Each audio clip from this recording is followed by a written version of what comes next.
ये वसीम मलिक की वो खबर है जिसने एक तहलका बर्पा कर दिया है, और वो खबर ये है कि जिस दिन याहिया अफरीदी साहब ने हलफ उठाया है, पहले दिन ही उन्होंने इस्लामाबाद हाई कोर्ट के 6 अजीम जजेस को, जो अपने हलफ से वफा करने वाले हैं, उन जजेस को घर पे बुलाया और उनसे मुलाकात की। और उस मुलाकात में chief justice Islamabad high court justice Aamir Farooq नहीं थे। अब इसके पीछे वजह क्या हो सकती है? कुछ चीज़ें तो जाहिर है वसीम मलिक और मरियम नवाज खान साहब ने बताई अपने ब्लॉग में, अपने उस प्रोग्राम में FCR में, लेकिन कुछ चीज़ें मैं आपके सामने रखूंगा। देखें, पहले तो ये देख लेंगे 6 जजेस कौन है। इसमें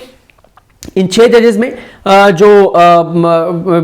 मोहसिन अख्तर कियानी साहब हैं, तारिक महमूद जहांगीरी साहब हैं, बाबर सत्तार साहब हैं, अरबाब मोहम्मद ताहिर साहब हैं, सरदार इजाज इसाक खान साहब हैं और समन रिफत इम्तियाज साहिबा हैं। ये 6 वो जजेस हैं जिन जजेस को उन्होंने बुलाया था और इनसे बुला के उन्होंने मुलाकात की है। अब जाहिर है कुछ चीज़ें ज़राए से वसीम मलिक साहब ने बताई हैं, लेकिन अंडरस्टूड है कि इन 6 जजेस को बुलाने का मकसद यही था कि अब आपका ख्याल रखा जाएगा, अब वो घटिया और मकरूह चीज़ें नहीं होंगी जो काजी फाइजा ने की थी। और काजी फाइजा क्या कर रहे थे, ये मेरी बात ना माने कि मैं क्या कहता हूँ, किसी की ना माने। वसीम मलिक क्या कह रहा है, सुहेल रशीद क्या कह रहा है, अहमद अली सरफराज क्या कह रहा है, जुल्करनैन इकबाल और बिशारत राजा क्या कह रहे हैं, मत माने इनकी कोई बात। आप देखें कि उनके साथ काजी फाइजा के साथ बैठे हुए सीनियर प्यूनी जज सैयद मंसूर अली शाह साहब ने क्या बताया कि ये आदमी क्या कर रहा था। उन्होंने जो 24 अक्टूबर का खत लिखा था, उस खत में उन्होंने क्या कुछ कहा था, और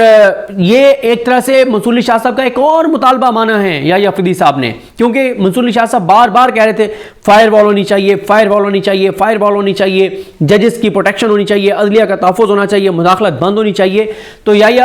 मंसूर अली शाह साहब ने काजी के रेफरेंस में शिरकत ना करने की जो वजूहात लिखी थी, ये उसके तनाजुर में है। एक वजह वसीम मलिक बता चुके हैं कि जो याहिया अफरीदी साहब ने जो पहला उनका खिताब था जो 25 अक्टूबर का, उस खिताब में उन्होंने कहा था कि जजेस को प्रोटेक्ट किया जाएगा, चाहे कोई किसी दूर दराज इलाके में मेरा जज क्यों नहीं बैठा, मैं उसको प्रोटेक्ट करूंगा। और क्योंकि 6 जजेस ने खत में लिखा था कि इन 6 जजेस जो अपने हलफ के मुताबिक काम कर रहे थे, इनकी फैमिलीज के साथ क्या हुआ, इनके साथ क्या हुआ, डिस्ट्रिक्ट जुडिशरी के जजेस के साथ क्या हो रहा है, तो बड़ी हुकूमत के लिए घबराने की चीज़ें हैं। देखें, एक तो उन्होंने खत में लिखा था मंसूर अली शाह साहब ने कि पूरी दुनिया में यह रवायत राइज है कि रिटायर होने वाले चीफ जस्टिस के एजाज़ में रेफरेंस मुनक्किद करके उनको एजाज़ के साथ रुखसत किया जाता है। ये जो रेफरेंस होता है, जो उनकी अलविदाई तकरीब के तौर पर होता है, ये उनकी खिदमात, उनकी क़यादत और अदलिया की सालमियत को बरकरार रखने के लिए उनकी जो लगन है, उसका एक रस्मी एतराफ़ होता है। ताहम इदारों की तरह रवायात के लिए भी उन लोगों की खूबियों पर इन्हसार किया जाता है जो उनके मुजस्सम होते हैं। यानी वो कह रहे हैं कि जिसके एजाज़ में आप दे रहे हैं, आप उस खूबियों को तभी एक्नॉलेज करें जब उसमें वो खूबियाँ मौजूद भी हों। अगर एक शख्स में खूबी मौजूद नहीं है, आप फिर भी उसको क्रेडिट देते रहें तो गलत है। फिर वो कहते हैं कि इससे पहले साबिक चीफ जस्टिस मियां साकिब निसार ने जब अपने आइनी किरदार से तजावुज़ किया और उन मामलात में मुहिम जोई की जो उनके दायरे अख्तियार में नहीं थे, तो मैंने उनके एजाज़ में मुनक्किदा रेफरेंस में शिरकत न करने का फैसला किया और 17 जनवरी 2019 को ख़त में वजूहात बयान करके उस रेफरेंस की कार्रवाई के रिकॉर्ड पर ले आया। आज मैं वही फैसला करने पर मजबूर हूँ, अगरचे आज के फैसले की वजूहात मुख्तलिफ लेकिन पहले से ज़्यादा परेशान कुन हैं। वो कह रहे हैं मैं साकिब निसार साहब के रेफरेंस में नहीं आया था क्योंकि मेरे मुताबिक उन्होंने कुछ अपने दायरे अख्तियार से तजावुज़ किया, लेकिन आज की जो वजूहात हैं वो उससे कई गुना ज़्यादा परेशान कुन हैं जो उस वक्त थी 2019 में। तीसरे पैराग्राफ में मंसूर अली शाह साहब ने कहा था कि चीफ जस्टिस का असल किरदार तमाम लोगों के हकूक़ का तहफ़्फ़ुज़ करना, अदलिया की आज़ादी का दिफा करना और हर एक को इंसाफ देना होता है। तो यानी काजी जो चीज़ें नहीं कर रहे थे वो भी आप देख लेना कि इन लोगों के हकूक़ का तहफ़्फ़ुज़ नहीं कर रहे थे, अदलिया की आज़ादी का दिफा नहीं कर रहे थे और हर एक को इंसाफ फराहम नहीं कर रहे थे। और उन्होंने तो यहाँ तक कहा कि काजी ने गद्दारी की है, यहाँ तक उन्होंने कह दिया काजी के बारे में। फिर वो कहते हैं कि चीफ जस्टिस काजी फाइज़ा अदलिया पर बैरूनी असरात और दबाव से लापरवाह रहे और शितर मुर्ग की तरह रेत में सर देकर मुतमिन रहे। अदलिया में मुदाखलत के सामने ताकत के साथ खड़े होने के बजाय उन्होंने दरवाज़ा मजीद खोला और ताकतवर पर चेक एंड बैलेंस रखने के अदलिया के मुकद्दस किरदार से इनहराफ किया। यानी काजी ने यह किया कि जब चोर आ जाए, डाकू आ जाए, तो आप प्रोटेक्ट करते हैं ना अपने घर को कि ये चोर, डाकू, लुटेरा जो है वो मेरे घर में ना घुसे, मेरे घर में किसी को नुकसान ना पहुँचाए। काजी साहब ने उनको कहा रुके रुको रुको रुको, डाकू, चोरो 1 मिनट रुको, हमलावरों 1 मिनट रुको, क्या हो गया है, क्यों दीवार फलांग के आते हो, ईजी। उन्होंने कहा बड़ा गेट खोल दो, उन्होंने कहा ईजी आए। ठीक है, अब पंजाबी के गाने उसका मैं नहीं हवाला दूंगा कि काजी साहब ने कहा कि आपको कुंडी खड़काने की ज़रूरत नहीं है, आप आराम से आएँ अंदर, जब मर्जी आएँ, जब आपका दिल चाहे आप आएँ, आप जो आप कहेंगे, मैं खादिम, मेरी आल औलाद आपकी खादिम, और मेरी फैमिली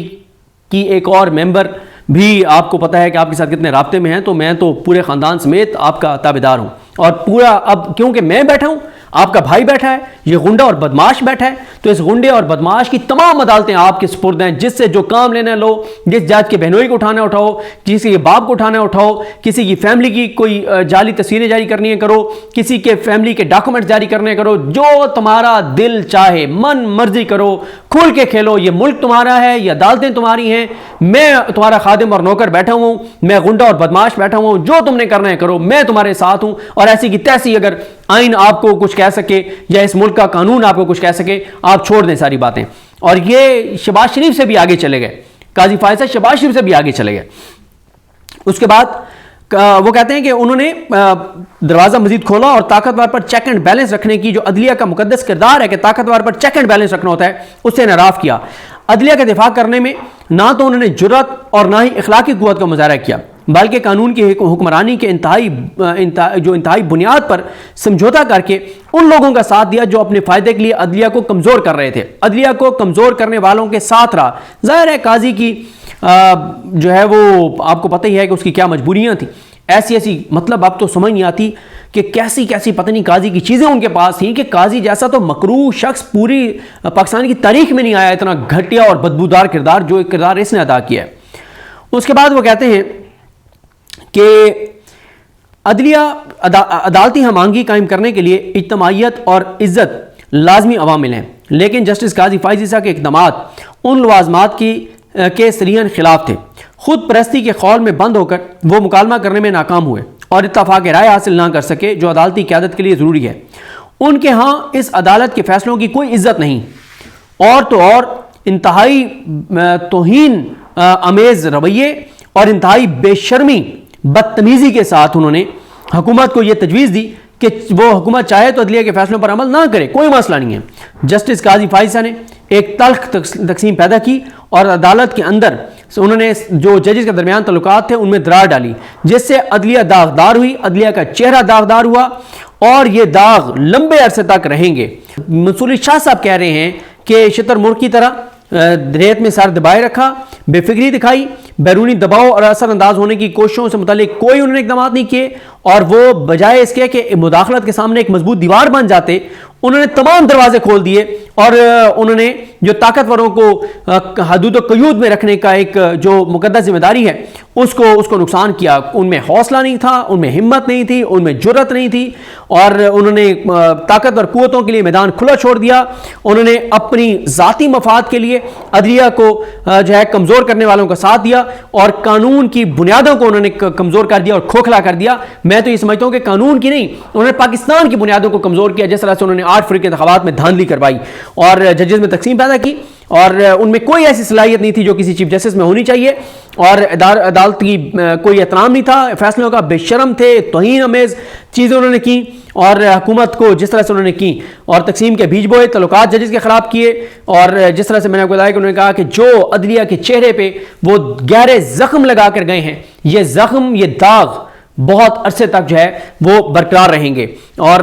बदतरीन आमराना सोच थी, छोटापन था, कमज़र्फ था, घटिया था, मकरूह इंसान था, और बदतरीन उसके दौर में अदलिया में मुदाखलत हुई। तो इसलिए उन्होंने कहा कि ऐसे शख्स के रेफरेंस में शामिल होना, उसके ऐसे दौर को अच्छे अल्फाज में याद रखने से ये पैगाम जा सकता है कि एक चीफ जस्टिस अपने इदारे को धोखा दे सकता है, उसकी कुव्वत को ज़ायल कर सकता है, छोटेपन का मुजाहरा कर सकता है, और उस सब के बावजूद उसको मुअज़्ज़िज़ खिदमतगार के तौर पर याद रखा जाएगा, ये तासुर देना होगा। तो इसीलिए वो कहते हैं कि वो अपने ज़मीर के खिलाफ इस रेफरेंस में शरीक नहीं हो रहे। अब आप इस चीज़ को देखें, इस सारी सूरत हाल में 6 जजेस को पहले दिन बुलाना याहिया अफरीदी साहब का, अब आप देखें ना कि वो जिस तरह से मैंने आपको अर्ज़ किया कि उसमें मैंने तफसील से बताए हुए शहर इक़्तिदार में साद रसूल साहब के साथ कि क्या क्या उन्होंने किया। अब तक के उनके जितने इक़दाम हैं, तमाम इक़दाम ये बताते हैं कि काजी फायज़ ईसा याहिया अफरीदी साहब भी समझते हैं कि उस घटिया आदमी था और उस घटिया आदमी ने गलत इक़दाम किए, इसलिए अंडू कर रहे हैं उनके तमाम इक़दाम को। अभी तक 26 से लेकर आज यकम तक 11 इकदाम उनके जो हैं उनको बदल चुके हैं। याही अफरीदी साहब, हुकूमत के लिए यह परेशानी का बायस है, क्योंकि हुकूमत ये जो जज हैं, 6 जज इस्लामाबाद हाई कोर्ट के जो अजीम जज हैं, जो अपने हलफ से वफा करने वाले हैं, इनमें से मोहसिन अख्तर कैनी साहब के खिलाफ कंपेन चलाई, तारिक महमूद जहांगीरी साहब के खिलाफ कंपेन चलाई, बाबर सत्तार साहब के खिलाफ कंपेन चलाई, और इन तीनों जजेस के हवाले से कंटेम्प्ट प्रोसीडिंग्स भी इनिशिएट हुई। यानी तारिक महमूद जहांगीरी साहब के मामले पर तो full court Islamabad high court की जो है वो इस केस को सुन रही है, और उससे पहले बाबर सत्तार साहब के मामले पे भी तो इन्हें अदालत की कार्रवाई शुरू हुई, और मोहसिन अख्तर कैनी साहब के मामले पे भी तो इन्हें अदालत की कार्रवाई शुरू हुई, क्योंकि और इसमें जजेस ने ये कहा था कि इस सब के पीछे हुकूमत नजर आती है, हुकूमती इदारे नजर आते हैं, क्योंकि जो डॉक्यूमेंट्स लीक हुए हैं वो बाबर सत्तार साहब की फैमिली के खास तौर पे वो तो हुकूमत के पास थे, वो तो रियासी इदारों के पास थे, जो FIA है उनके पास थे, वो तो आम आदमी के पास थे ही नहीं। और फिर जिस तरह से चंद मखसूस अकाउंट्स जिनके बारे में आके सब इदारों ने हाथ खड़े कर दिए, हम नहीं तलाश कर सकते। और मुझे याद है शायद सरदार इजाज इसा खान साहब थे, उन्होंने कहा था कि ये बताएं कि जो इंटेलिजेंस एजेंसीज उनके पास अरबों रुपए के फंड्स हैं, और आप आके कह रहे हैं कि हम पता ही नहीं लगा सकते कि ट्विटर अकाउंट कहां से चल रहा है। उन्होंने कहा कि कल को अगर कोई ट्विटर अकाउंट ऐसी कंपेन चलाएं जिससे खुदा न खास्ता पाकिस्तान में आग लग जाए, तो इंटेलिजेंस एजेंसियां जिनको पाकिस्तान के तहफ़्फ़ुज़ और दिफा के लिए अरबों रुपए दिए जाते हैं, फंड्स दिए जाते हैं, वो ये कहेंगे कि हाथ पे हाथ रख के कि जी हमें तो पता ही नहीं है कि कहां से ट्विटर अकाउंट चल रहे हैं। और अगर इन ताकतवर इदारों के कायदीन और क़यादत के हवाले से कंपेन चले, तब भी ये कहेंगे कि हम बेबस हैं, हम कुछ नहीं कर सकते। तो इसलिए अदलिया को भी इस सियासत का एक हिस्सा समझिए और बताइए कि इन जजेस के खिलाफ कौन कंपेन कर रहा था। और मियां गुल हसन औरंगज़ेब साहब ने कहा था कि हुकूमत की जो खामोशी है वो ये बताती है कि हुकूमत इंकरेज कर रही है इन तमाम चीज़ों को। तो याहिया अफरीदी साहब का इन 6 जजेस को बुला के मिलना ये पैगाम देता है कि अब मामलात उस तरह से नहीं चलेंगे। वो अपने जजेस के साथ खड़े हैं, और उन्होंने देखें जो बात उन्होंने 25 अक्टूबर को रेफरेंस में बैठ के कही, 26 को उस पर अमल दरामद किया। और इसका मतलब यह है कि उन्होंने अपने हलफ उठाने के बाद, हलफ उठाने से पहले उन्होंने मीटिंग बुलाई फुल कोर्ट की, और हलफ उठाने के बाद उन्होंने जो अब प्रैक्टिस एंड प्रोसीजर कमेटी की तश्कील 9 की, तो उसी शाम वो 6 जजेस से मिले। और इसका मतलब यह है कि घबराने का वक्त आ गया है। और वो